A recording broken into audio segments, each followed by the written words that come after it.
Big boss హౌస్‌లో present అయితే నామినేషన్‌ల గోల జరుగుతుంది. పాత హౌస్‌మేట్స్‌ని చూసి హౌస్‌లో వాళ్ళు ఆడియన్స్ కూడా చాలా సంతోషిస్తున్నారు. ఇక వాళ్ళ పాయింట్స్ చాలా స్ట్రాంగ్‌గా చెప్తున్నారు. అలాగే ఈరోజు ఎపిసోడ్‌లో మణికంఠ బిగ్ బాస్ హౌస్‌లోకి రాబోతున్నారు. ఇక మణికంఠ ఏం చెప్పాడంటే, "నిఖిల్ నువ్వు గేమ్ ఆడటానికొచ్చావా? ఎమోషన్స్‌ని బిల్డ్ చేసుకోవడానికొచ్చావా? అక్కడొక మాట, ఇక్కడొక మాట చెప్తే నీ గేమ్‌కి అది ఎఫెక్ట్ అవుతుంది. నువ్వు టైటిల్ విన్నర్ అవ్వాలంటే నువ్వు గేమ్ బాగా ఆడాలని చెప్పి నిఖిల్‌కి చెప్పడం అయితే జరిగింది మణికంఠ. మణికంఠ నబిల్‌ని కూడా నామినేట్ చేశాడు. అలాగే తను బిగ్ బాస్ హౌస్ నుంచి ఎందుకు బయటికి వెళ్ళాడో కూడా కారణం చెప్పాడు. నబిల్ నువ్వు సాక్రిఫైజెస్ ఆపు, గేమ్ బాగా ఆడు. నువ్వు ఇద్దరి మధ్య కన్వర్సేషన్‌లోకి వెళ్ళు అని చెప్పాడు. అప్పుడు నబిల్ ఇద్దరి మధ్య వెళ్తే అందుకు నామినేట్ చేస్తున్నారంటే అప్పుడు చెప్పాడు మణికంఠ అది తప్పు, అది రాంగ్, డోంట్ డూ దట్.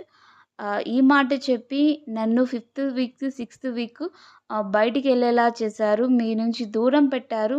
మీ వల్లే నేను బయటికి వెళ్ళాను అన్నట్టుగా మాట్లాడడం అయితే జరిగింది. అయితే ఇప్పటివరకు బిగ్ బాస్ హౌస్‌లో కొత్తగా వచ్చిన హౌస్‌మేట్స్‌ని ఎవ్వరూ నామినేట్ చేయలేదు. పాత వాళ్ళనే నామినేట్ చేశారు. చాలా స్ట్రాంగ్ పాయింట్స్ చెప్తున్నట్టు చెప్తున్నారు గానీ, కొంతమంది అప్పటి వరకు వెళ్ళిపోయిన దాన్ని దృష్టిలో పెట్టుకొని ఈ నామినేషన్‌లు చేస్తున్నట్లయితే నేననుకుంటున్నాను. సీత కూడా బిగ్ బాస్ హౌస్‌లో ఈరోజు ఎపిసోడ్‌లో అయితే రాబోతుంది. సీత ప్రేరణని నామినేట్ అయితే చేసింది. తన నామినేషన్ ఫన్నీగానే అనిపించింది. "నువ్వు మళ్ళీ చీఫ్ అవ్వలేవు. ఎందుకంటే నీ యాటిట్యూడ్‌కి మళ్ళీ హౌస్‌మేట్స్ నిన్ను చీఫ్ చేయరు" అని కామెడీగానే మాట్లాడింది. ఇక యష్మి విషయానికొస్తే ఇక్కడ కొంచెం ఎక్కువగానే మాట్లాడింది. సీత ఏం చెప్పిందంటే, "యష్మి, ప్రేరణ నీ ఫ్రెండే కదా!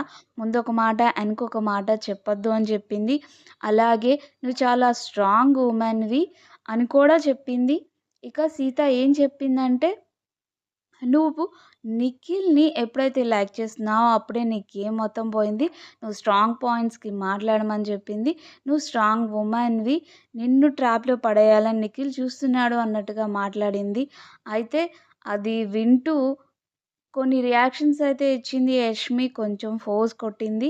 అలాగే నిఖిల్ అయితే మధ్యలో మాట్లాడాడు. నేను తనని ట్రాప్‌లో పడేస్తే తనేం చిన్నపిల్ల గాదు ట్రాప్‌లో పడటానికి అన్నట్టుగా మాట్లాడారు. ఈరోజు ప్రోమో అయితే చాలా బాగా ఉంది. ఇక ఎపిసోడ్ ఎలా ఉంటుందో చూడాలి.